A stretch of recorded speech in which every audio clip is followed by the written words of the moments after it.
మీరు ఒకటి చెప్పండి, అంటే ఎన్నికల్లో అంటే ఒక రాజకీయ పార్టీ నేతకి అంటే అధినేత అనుకోవచ్చు, వాళ్ళకి సిద్ధాంత బలం ముఖ్యమంటారా లేకపోతే కుల బలం ముఖ్యమంటారా? ఈ ఇటీవల కాలంలో చూస్తే ఆఫ్ లైట్ సిద్ధాంత బలం ఒకటి ముఖ్యం, కులం ఆటోమేటిక్గా పనిచేస్తూ ఉంది. అయితే ఆ కులానికి కూడా ఎవరు ఛాంపియన్ అవుతారని ఒక్కో సందర్భంలో చర్చ అవుతుంది. ఒకే కులం ఇద్దరు నాయకులు ఉన్నాయనుకోండి, 2 పార్టీలు ఉన్నాయనుకోండి, కులం ఎవరో ఒకళ్ళ వైపు ర్యాలీ అవుతూ ఉంది. దురదృష్టం అది. బట్ నాయకులందరూ మెజారిటీ పార్టీలు, ఇందాక మీరు చెప్పినటువంటి సారా పార్టీలన్నీ, సాంప్రదాయ రాజకీయ పార్టీలన్నీ కూడా పైకి ఏ మాటలు చెప్పినా కులం పునాదుల చుట్టూ ఈ పాకెట్లుగా వాళ్ళని భావించి దాన్ని తెచ్చుకునే ప్రయత్నమే దేశవ్యాప్తంగా జరుగుతుంది. మన రాష్ట్రాల్లో కూడా, తెలుగు రాష్ట్రాల్లో కూడా జరుగుతూ ఉంది. అయితే కులం ఒక్కదాని మీద ఎవరు గెలవలేరు.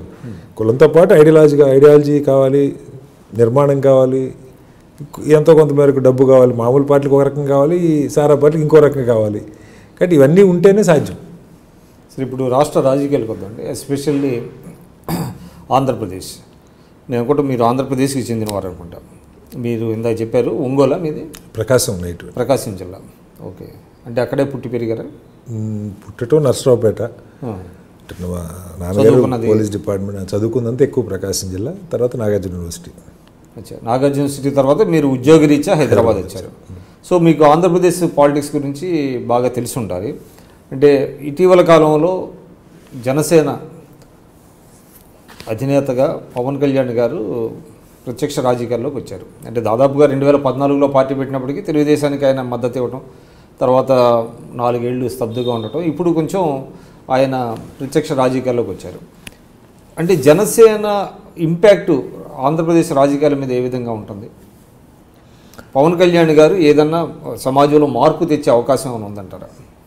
అంటే టూ ఎర్లీ అవునండి చెప్పడం. అంటే ఆయన పెట్టినప్పుడు చాలా హోప్స్ ఉన్నాయి. ఎందుకంటే ఈవెన్ ఒకటి ఇందాక నేను చెప్పినట్టు చిరంజీవి గారిది ఒక బ్యాడ్ ఎగ్జాంపుల్గా మిగిలిపోయినా కూడా పవన్ కళ్యాణ్ గారు 2014లో జనసేనని ప్రకటించిన తర్వాత కానీ ఆ ఎన్నికల్లో కానీ ఖచ్చితంగా ఆయన ఫ్యాన్స్ లేకపోతే కులం అది కాకుండా కూడా చాలామంది కొంత ఏదో ఒక నిజాయితీ కోణంలోనే చూసి మద్దతుగానే నిలబడ్డారు. అక్కడ తెలుగుదేశంకి భారతీయ జనతా పార్టీ ఓట్లేశారు. మేబీ నేను కూడా ఆ తర్వాత చాలామంది 4 ఏళ్లలో కొంత డిసప్పాయింట్ అయి ఉంటారు. అంటే నేనైతే చేరాలనుకోలేదు కాబట్టి, బట్ ఆ ఆస్పిరేషన్ ఉన్నవాళ్ళు కానీ లేదు, వాళ్ళకి ప్రత్యక్షంగా ఆస్పిరేషన్ లేకపోయినా ఆయన ఏదో చెయ్యాలి, చేస్తే చూడాలనుకున్న వాళ్ళకి కానీ కొంత డిసప్పాయింట్మెంట్ అనుకుంటాను. 4 ఏళ్ల పాటు ఆయన అటు నిర్మాణం మీద దృష్టి పెట్టలేదు, ఇటు ప్రజా సమస్యల మీద రెగ్యులర్గా స్పందించి పనిచేసినటువంటి పరిస్థితి లేదు. మోరల్గానే ఆయన మీద ఒక రెస్పాన్సిబిలిటీ ఉంది, ఆయనకు అథారిటీ కూడా ఉంది, వాళ్ళకి మద్దతు ఇచ్చారు కాబట్టి అడిగే అవకాశం ప్రశ్నిస్తానన్నారు కానీ ప్రశ్నించలేదు అనేటువంటి దాన్ని అనుకున్న స్థాయిలో ప్రశ్నించలేదన్నదే కదా ఖచ్చితంగా వాళ్ళు అందరూ అనుకుంటున్న మాటే. కన్సిస్టెన్సీ కొంత ఎక్స్పెక్ట్ చేస్తా. అంటే ఇవాళ ఉన్న ఇప్పుడు నేను వ్యక్తులు మంచోళ్ళ చెడ్డోళ్ళ వేరే చర్చ, అసలు అది చర్చ కాదు. ఇప్పుడు ఇవాళ రాజకీయం ఇందాక మనం అనుకున్నట్టు చాలా అది నిరంతరం ఒక పెద్ద ఏదో వ్యసనం జబ్బు చేసిన వాళ్ళకి పనిచేస్తే తప్ప రాజకీయాన్ని మార్చే పరిస్థితిగా, అసలు రాజకీయాల్లో ఫలితాలు సాధించే పరిస్థితి కానీ లేదు. అది నిరంతరం స్థిరత్వం లేదు అనేటువంటిది ఇటీవల ప్రతిపక్షాలు, అంటే అధికార పక్షం అనేటువంటి తెలుగుదేశం కానివ్వండి మిగతా వాళ్ళు కూడా కొంత మాట్లాడుతున్నారు. అంటే పవన్ కళ్యాణ్కి స్థిరత్వం లేదు అనేటువంటిది మీరు ఏకీభవిస్తారా? అంటే ఆన్ అండ్ ఆఫ్గా ఉంది. అంటే ఆయన పనితీరు మేబీ ఇంక చూడాలి మనకి ఈ రాబోయే కాలంలో ఏం చేస్తారన్నది. కానీ నేను మొట్టమొదటి చెప్పినట్టు మొదటి 3-4 ఏళ్ళు అయితే చాలా కాలం ఆయన వృధా చేసినట్టే. పార్టీ నిర్మాణం అర్ధరాత్రి జరిగేది కాదు, అర్ధరాత్రి జరిగి ప్రజారాజ్యం ఏమైందో కూడా మనం చూసాం. అర్ధరాత్రి కూడా జరగలేదు, దాదాపు ఆయన 1 సంవత్సరం పాటు సీరియస్గానే పార్టీ నిర్మాణం మీద దృష్టి పెట్టారు. తర్వాత అసలు ఎవరెటు లాగారో ఎవరెటు పోయారో చివరికి ఆయన ఏం చేశారన్నది చూశారు. కాబట్టి నీ నిర్మాణాన్ని నువ్వు చేసుకోవటానికి కానీ, నీ నాయకత్వం నువ్వు ఎంచుకోవటానికి కానీ, నువ్వు జనం దగ్గరికి బలంగా వెళ్ళటానికి కానీ కనీసం 3-4 ఏళ్ళు సమయం అన్నది మినిమం.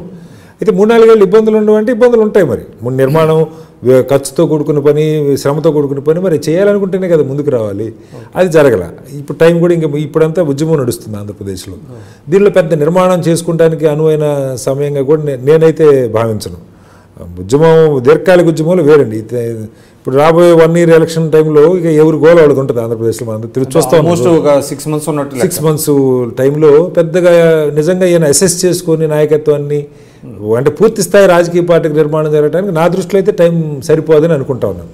అలాంటప్పుడు ఇక అక్కడ రానోళ్ళు ఇక్కడ రానోళ్ళు సీట్లు వచ్చినప్పుడు అటువంటి సమయాల్లో ఎక్కువ రాజీ పడిపోవాల్సినటువంటి అనివార్యత వస్తుందేమో. మన చేతులు ఏముండదు అది. ఇప్పుడు ఆ పరిస్థితి వచ్చిన తర్వాత పోటీ పెట్టాలని నిర్ణయం చేసుకున్నాను అనుకోండి, ఆయన సపోజ్ అన్ని చోట్ల పోటీ చేయాలనుకున్నాను అనుకోండి, మీరు ఎక్కడ అసెస్ చేయగలుగుతారు నాయకత్వాన్ని? ఎక్కడ నిర్మాణం ఎక్కడ దొరుకుతుంది? ప్రజా ఉద్యమాలు ఏం చేశారు? మరి మీ నాయకత్వాన్ని మీరు ఎలా ఎంచుకుంటారు? ఇవన్నీ లేకుండా అప్పుడేమవుతుంది, ఎన్నికల ముందు సీట్లు ఎవరు వస్తే వాళ్ళకి బీఫామ్లు ఇవ్వటం అవుతుంది. ఆ బీఫామ్లు ఇచ్చే క్రమంలో మళ్ళీ ఇవన్నీ వస్తాయి. బీఫామ్ ఇవ్వగానే సరిపోదు. ఇప్పుడు ఎవరో ఒక నిజాయితీపోడు, ఏమి మంచివాడు, కమిట్మెంట్ ఉన్నాడు ఇస్తాడనుకోండి, వాడి కమిట్మెంట్ని అసెస్ చేయడానికి అవకాశం లేదు, నిజాయితీని అసెస్ చేయడానికి అవకాశం లేదు. కాబట్టి అప్పుడు ఆ క్షణంలో డబ్బు ఉన్నోళ్ళు, పలుకుబడి ఉన్నోళ్ళు, లేకపోతే కాస్త ప్రభావితం చేసి 4 ఓట్లు, మరి ఎవరైనా అలాగే ఇవ్వాలి కదా, ఓట్లు ఎక్కువ తేగలిగిన వాళ్ళకి ఇవ్వాల్సి వస్తుంది. ఆ ఇచ్చిన తర్వాత వాళ్ళు ఏం చేస్తారనేది మళ్ళీ ఒక పెద్ద వాళ్ళు మనం చూస్తూ ఉన్నాం కదా. అసలు ఇవాళ ఒక పార్టీ అనేది లేకుండా పోతూ ఉంది.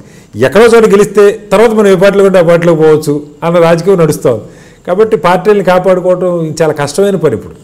అంటే ఆ రకంగా ఒక రకంగా ఆయన